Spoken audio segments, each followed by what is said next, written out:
जय श्री कृष्ण सभी दोस्तों को।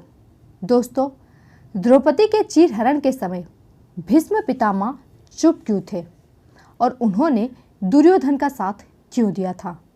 आखिर भीष्म पितामह गंगा पुत्र होने के बावजूद धर्म की जगह अधर्म का साथ क्यों दिए? आज ये इस वीडियो में हम जानेंगे। तो दोस्तों, ये किस्सा महाभारत के उस समय का है जब कौरवों और पांडवों के बीच युद्ध हो रहा था। महाभारत के युद्ध के 9 दिन बीत चुके थे, लेकिन कौरव पांडवों को पराजित नहीं कर पा रहे थे। इस बात से दुर्योधन गुस्सा हो गए और उसने भीष्म पितामह से शिकायत करते हुए कहा कि आप ठीक से युद्ध ही नहीं कर रहे हैं। हमारे पक्ष के कई राजा मारे जा चुके हैं, मेरे कई भाई मारे जा चुके हैं, लेकिन अब तक एक भी पांडव नहीं मरा।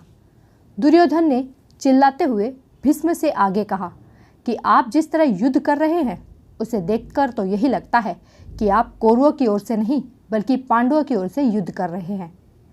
इससे पहले भी दुर्योधन भीष्म को बार बार ताने मारता रहता, लेकिन वो शांत रहते थे। युद्ध के 90वें दिन भीष्म का धैर्य टूट गया और दुर्योधन के तानों से दुखी होकर भीष्म ने दुर्योधन से कहा कि कल के युद्ध में या तो मैं मरूंगा या पांडवों का वध कर दूंगा। मैंने तेरा अन्न खाया है, उसकी कीमत जरूर चुकाऊंगा। भीष्म पितामह की ये बात सुनकर दुर्योधन को भरोसा हो गया कि भीष्म को तो इच्छा मृत्यु का वरदान मिला हुआ है, इसलिए ये तो मरेंगे नहीं, कल पांडव मारे जाएंगे। अगले दिन जब भीष्म और अर्जुन आमने सामने आ गए, उस समय अर्जुन के रथ पर शिखंडी आया तो भीष्म ने अपने धनुष बाण रख दिए थे, क्योंकि भीष्म शिखंडी को स्त्री मानते थे और वे स्त्रियों के सम्मान में शस्त्र नहीं उठाते थे। भीष्म ने धनुष बाण जैसे ही रखा, अर्जुन ने उन्हें पराजित कर दिया। अर्जुन के बाणों से भीष्म बाणों की सैया पर आ गए। युद्ध के बाद जब पांडव भीष्म पितामह से मिलने पहुँचे तो वो धर्म का ज्ञान दे रहे थे।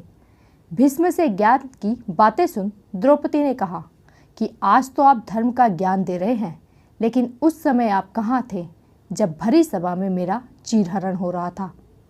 भीष्म पितामह ने द्रौपदी की बात का जवाब देते हुए कहा, दुर्योधन का अन्न खाने से मेरा मन उससे बंध गया था। दुर्योधन का धन अधर्म से कमाया हुआ था और वही अन्न मैं भी खा रहा था। इस वजह से मैं उस दिन चुप रह गया। अधर्म से कमाए हुए धन की वजह से हम बंध जाते हैं, इसलिए ऐसे धन और ऐसे अन्न से बचना चाहिए।